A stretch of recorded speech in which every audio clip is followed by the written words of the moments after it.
Hey guys, तो आज एक बार फिर से स्वागत है आपका आप तो आयुर्वेदा के चैनल पे। आज हम बात करने वाले हैं मेडिकल इंजरीज़ के बारे में, जो है 44 आईपीसी के तहत आती है, जिसमें मेडिकल लीगल और मेडिको लीगल जो हैं इसके जो हैं पार्ट्स हैं। और इसमें मेडिकल में जो आता है वो है एब्रेशन, कॉन्ट्यूशन वगैरह वगैरह। तो आज हम बात करेंगे, मेनली फोकस हमारा रहेगा एब्रेशन के ऊपर। और ये मेडिकल के पर्पज़ से मेडिकल के क्षेत्र में डॉक्टर की पढ़ाई पढ़ रहे हैं, उसमें ये बहुत ज़्यादा इंपॉर्टेंट है मॉडर्न एस्पेक्ट से। तो चलिए, आज बहुत कुछ है डिस्कस करने के लिए, तो a lot to know, a lot to discuss as always. अगर आपने चैनल को सब्सक्राइब नहीं किया है तो कर लीजिए और बेल आइकन को प्रेस कर दीजिए। तो चलिए शुरू करते हैं एब्रेशन के कंटेंट को और देखते हैं कि एब्रेशन में क्या है। तो एब्रेशन की डेफिनेशन को पहले हम जानेंगे और एब्रेशन की डेफिनेशन के बारे में हम बात करेंगे। तो एब्रेशन की डेफिनेशन किस बात की बात करती है? वो ये है कि abrasion is a destruction of the skin. Abrasion क्या है? एक डिस्ट्रक्शन ऑफ द स्किन है, ठीक है ना। एक डिस्ट्रक्शन ऑफ द स्किन है विच यूजली इन्वॉल्व्स, जो कि इन्वॉल्व करती है किस चीज़ को? Superficial layer. ध्यान देना, यहाँ पे सुपरफिशियल लेयर को इन्वॉल्व करती है ऑफ द एपिडर्मिस ओनली। तो ये आपकी डेफिनेशन है जिसे आप याद करके लिख सकते हैं। आगे, they heal without scar formation. Scar formation के विथआउट यानी कि उसके बिना भी ये हील कर सकती हैं या करती हैं। आगे बढ़ते हैं और देखते हैं टाइप्स के बारे में। तो टाइप्स में जो आता है वो क्या क्या है, देखिएगा यहाँ पे। टाइप्स में जो आता है वो यहाँ पे scratches, grace, pressure abrasion, impact abrasion और पैटर्न अब्रेशन। तो इनके एक्चुअली क्या होता है, इनके डायग्राम्स भी हैं, इनकी तस्वीरें भी, फ़ोटोज़ भी आपको देखने को मिलेंगी यहाँ पे। तो उससे आप समझ पाएंगे कि स्क्रैचेस किस प्रकार के होते हैं, ग्रेजेस किस प्रकार के होते हैं, प्रेशर अब्रेशन किस प्रकार का होता है, इम्पैक्ट अब्रेशन किस प्रकार का होता है, ये सब। तो आगे बढ़ते हैं और देखते हैं स्क्रैचेस के बारे में, जो कि सबसे पहला पॉइंट है हमारा।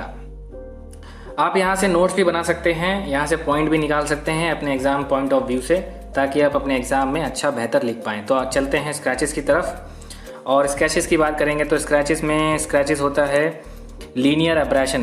तो यहाँ पे आपको दिख रहा होगा, यहाँ पे है लीनियर एब्रेशन, जो कि बहुत काम की चीज़ है। विद द लेंथ, तो यहाँ पे जो विद द लेंथ है वो किस प्रकार है, देखिएगा। With the length but no significant width और very superficial incision depending on the agent के ऊपर डिपेंड करने वाला। तो ये स्क्रैचेस की क्या डेफिनेशन।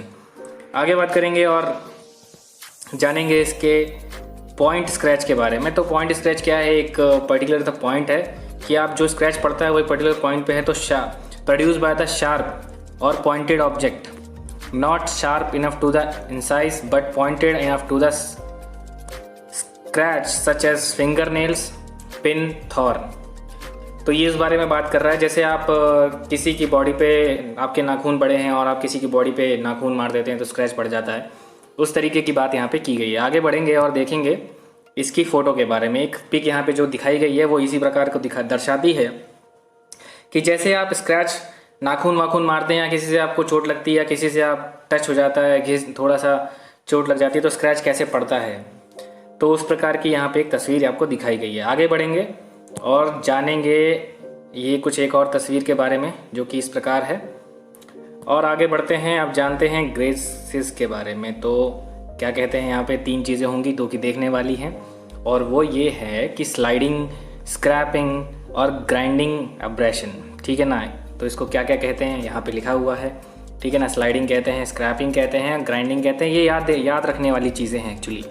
यहाँ पे इसके सबसे मोस्ट कॉमन टाइप्स हैं ये, जो कि मैं आपको यहाँ पे बता रहा हूँ। तो सुन सकते हैं ध्यान से, आप यहाँ से नोट्स भी बना सकते हैं, पॉइंट भी निकाल सकते हैं, अपने नोट्स नए तैयार कर सकते हैं। They occur when there is a movement between the skin and some rough surface. तो स्किन और रफ सरफेस के बीच में जो मूवमेंट होती है वहाँ पे ग्रेजेस आपको देखने को मिल जाएंगे। Now they show uneven parallel lines with the epithelium heaped up at the ends of these lines, ठीक है ना। तो यहाँ पे ये जो ब्लैक लाइन से बोल्ड लेटर्स में लिखा है ये काम की चीज़ है, क्योंकि parallel lines with the epithelium heaped होती है ये। तो ये जो दर्शाती है वो अनइवन होता है, parallel lines with the epithelium heaped होना, ये आपकी काम की चीज़ है। अब इसमें एक चीज़ नहीं आती है, वो ये है कि ब्रश एब्रेशन और ग्रेवल रैश भी इसे कहते हैं। तो it is produce by the violent lateral force against a surface as in dragging over the ground. अब इसको आप समझ गए होंगे, नॉर्मल सी भाषा में लिखा हुआ है यहाँ पे। तो ये एक तरीके का एक्स्ट्रा पॉइंट है जो आपके नॉलेज में इंक्रीजमेंट लाएगा।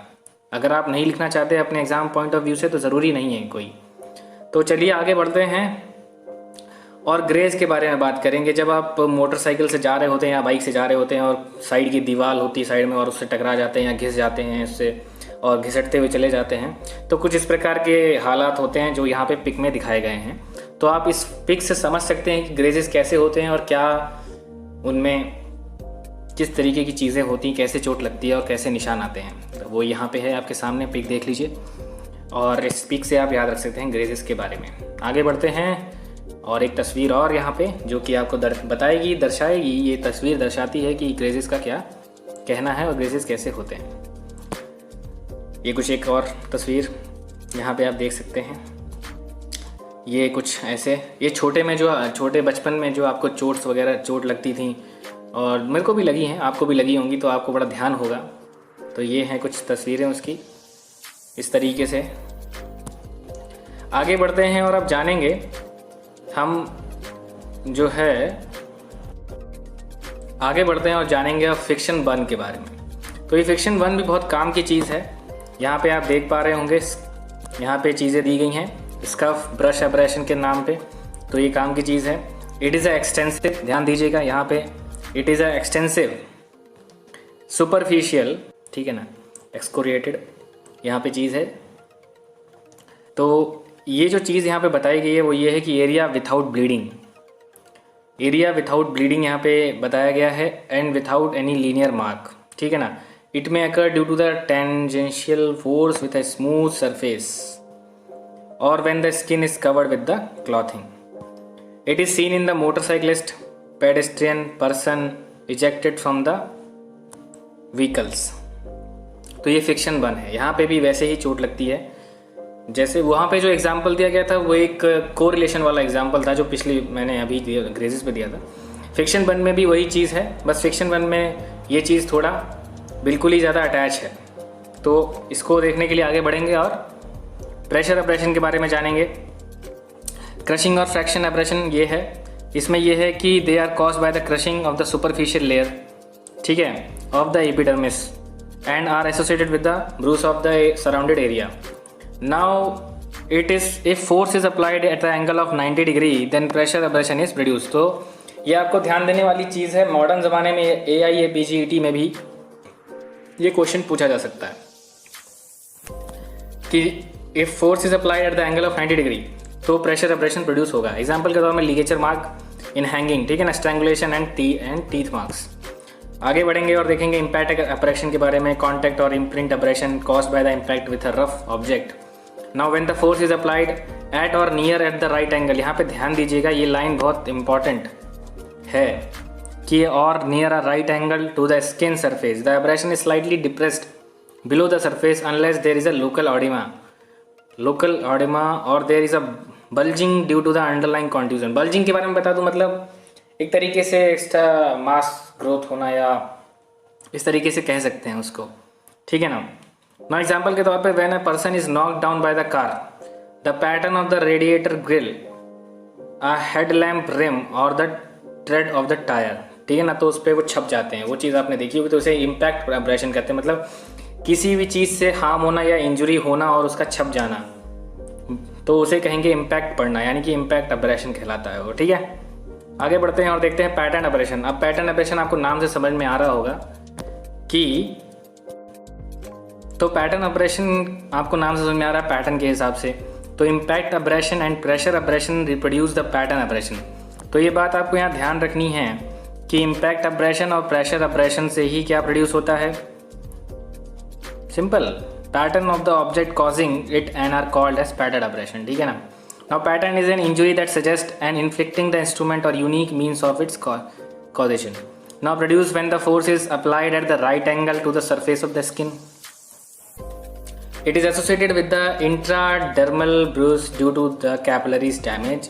Example के तौर पे यहाँ पे आपको example समझाए गए हैं। When motor tire passes over the skin, जब मोटर टायर पास हो जाए स्किन के ऊपर से, imprint of the bicycle chain, ठीक है ना, स्पायरल इलेक्ट्रिक वायर्स, रोप्स, ये सब, नाइफ की भी चीज़ें, पैटर्न ऑपरेशन देखने को आपको मिल जाएंगे नाइफ से भी। आगे बढ़ेंगे और देखेंगे एज ऑफ द ऑपरेशन क्या क्या होती है। तो जल्दी से यहाँ पे देख लेते हैं हम लोग फटाक से कि यहाँ पे फ्रेश ब्राइट रेड होती है 20 to 24 hours, limp to blood rise 2 to 3 days, reddish brown scrap 4 days में क्या होता है dark brown to brownish black हो जाती है। आफ्टर 7 days में क्या होता है scrap dies and falls off living depigmentation area, ठीक है ना। तो यहाँ पे ये चीज़ ध्यान देने वाली है, ये एजेस होती हैं एब्रेशन की। आगे बढ़ते हैं, देखते हैं स्कैब के बारे में। स्कैब क्या है, देखिए स्कैब कुछ इस तरीके से आपको दिखेगा। आप तस्वीर जो बता रही है उसके अलावा आपको हमको बयान करने की ज़रूरत नहीं है, तस्वीर से आप समझ सकते हैं कि स्कैब किस प्रकार से होता है, और ये शायद आपके साथ हो भी चुका होगा, नॉर्मल सी बात है। आगे बढ़ेंगे, स्कैब के साथ ये कुछ इस तरीके से दिखता है, बाद में फिर कुछ इस तरीके से दिखेगा। स्कैब पील्स ऑफ जब होता है, निकलता है तो। फिर डीपिगमेंटेड एरिया किस प्रकार से होता है, तो ये तस्वीर आपको बताएगी यहाँ पे। उसके बाद हिस्टोलॉजी की बात करेंगे तो हिस्टोलॉजी में कुछ काम की चीज़ें यहाँ पे बताई गई हैं कि after at 12 hours 3 layers are seen, कौन कौन सी, surface zone, deeper zone and deepest zone, ठीक है ना। उसके बाद at 48 hours scab will formed and epithelial regeneration is seen at the margin of the scab, ठीक है। आगे 4 to 5 days small abrasion are completely covered by the epithelium. Now अब बात करेंगे 5 to 8 days के बारे में, सब एपिथेलियल ग्रेनुलेशन टिश्यू फॉर्म्ड हो जाएगा। रेटिकुलम फाइबर्स फॉर्म्ड हो जाएंगे 8th day में। ना कोलेजन फाइबर्स जो होंगे वो भी फॉर्म हो जाएंगे 9 to 12 days में। रिग्रेशन बिगेंस हो जाएगा 12 days में। तो ये एक हिस्टोलॉजी है जिस प्रकार से काम करता है जब चोट लग जाती है उसके बाद। तो आगे देखते हैं, आगे बढ़ते हैं, difference between antemortem and postmortem operation के बारे में क्या होता है। यहाँ पे एक्चुअली आपको सिर्फ ट्रेड्स के बारे में याद रखना है कि ये होता किस किस पे है, साइड पे होता है, कलर पे होता है, एक्सुडेशन और माइक्रोस्कोपी के बेस पे होता है। अब एंटीमॉर्टम में कौन कौन से पॉइंट आपको लिखने हैं वो यहाँ पे लिखे हुए हैं, और पोस्टमॉर्टम में ऑपरेशन में कौन कौन से पॉइंट आपको लिखने हैं वो यहाँ पे लिखे गए हैं। तो यहाँ से एक टेबल आप अपने पेपर पे पेन पेंसिल या किसी भी चीज़ से आप अपने लिए पेपर पे बना सकते हैं, और उसको एक अपने स्टडी टेबल के आगे लगा सकते हैं ताकि आप उसे याद कर सकें या आपको याद रहे। बाकी आप यहाँ से देख के पढ़ सकते हैं कि क्या क्या इसमें है। बस याद ये रखना है कि साइड, कलर और एक्सुडेशन और माइक्रोस्कोपी के ऊपर ये, ठीक है, होता है यहाँ पे। तो आगे बढ़ेंगे और देखेंगे सर्कमस्टांसेस ऑफ इंजरीज। अब सर्कमस्टांसेस ऑफ इंजरीज क्या क्या हैं यहाँ पे सिंपली आपको पता चल रही होंगी कि usually seen in accident and assaults में दिखता है, रेयर इन सुसाइड में दिखता है। समटाइम्स हिस्टेरिकल वुमेन में produce abrasion over accessible areas to fabricate the false charge of the assaults. Abrasion on the face और बॉडी पे भी दिखता है। Person collapsing due to the heart attack, ठीक है ना, ये पॉइंट काम का। May fall forward and shows abrasion on the front part of the body. Now इसके बाद की बात करें तो एल्कोहलिक पर्सन में fall backward and abrasion will seen in on occiput, ठीक है ना। तो ये सर्कमस्टांसेस ऑफ इंजरीज हैं, इसमें से ज़रूरी नहीं कि आप सभी याद रखें, लेकिन कुछ सर्कमस्टांसेस याद रखें, बाकी को आप बस यूं ही जनरल फॉर्म में लें। तो इसके बारे में बात करने के लिए अब आती है मेडिको लीगल इम्पोर्टेंस। अब मेडिको लीगल इम्पोर्टेंस जो कि बहुत ही ज़्यादा इंपॉर्टेंट होता है, ये क्वेश्चंस पूछे जाते हैं। तो मेडिको लीगल इंपॉर्टेंस की बात करेंगे तो gives ideas about the site of impact and direction of force के बारे में बताता ही है। ओनली एक्सटर्नल साइन, याद रखने वाली चीज़ है यहाँ पे, ओनली एक्सटर्नल साइंस और सीवियर इंटरनल इंजुरीज के बारे में बताता है, ठीक है। नाउ पैटर्न ऑपरेशन की बात करें तो can identify the weapon causing it. Now age of injury can be determined by the colour changes, यहाँ पे ध्यान देने वाली बात। Scene of crime can be determined by the presence of dirt, dust और ग्रीस। तो ये थी मेडिको लीगल इम्पोर्टेंस। और ये जो आज का जो टॉपिक था ऑपरेशन, वो आप एक तरीके से मैकेनिकल इंजरीज यानी कि BMS के 3rd ईयर में भी है और MBBS के कोर्स में भी ये मिल जाएगा आपको। तो ये बहुत ही ज़्यादा इम्पॉर्टेंट है, बहुत ही ज़्यादा यूँ समझ लीजिए कि बहुत ज़्यादा ही इम्पॉर्टेंट है, जिसे आप याद रखेंगे। मेडिकल लीगल और मेडिको लीगल ये 3 टाइप की होती है, जिसमें मेडिकल में एब्रेशन, कॉन्ट्यूजन वगैरह आते हैं, तो उसमें सब टाइप्स भी हैं। तो हमने आज कवर किया मेडिकल में एब्रेशन, अब हम अगले लेक्चर में कवर करेंगे कॉन्ट्यूजन को।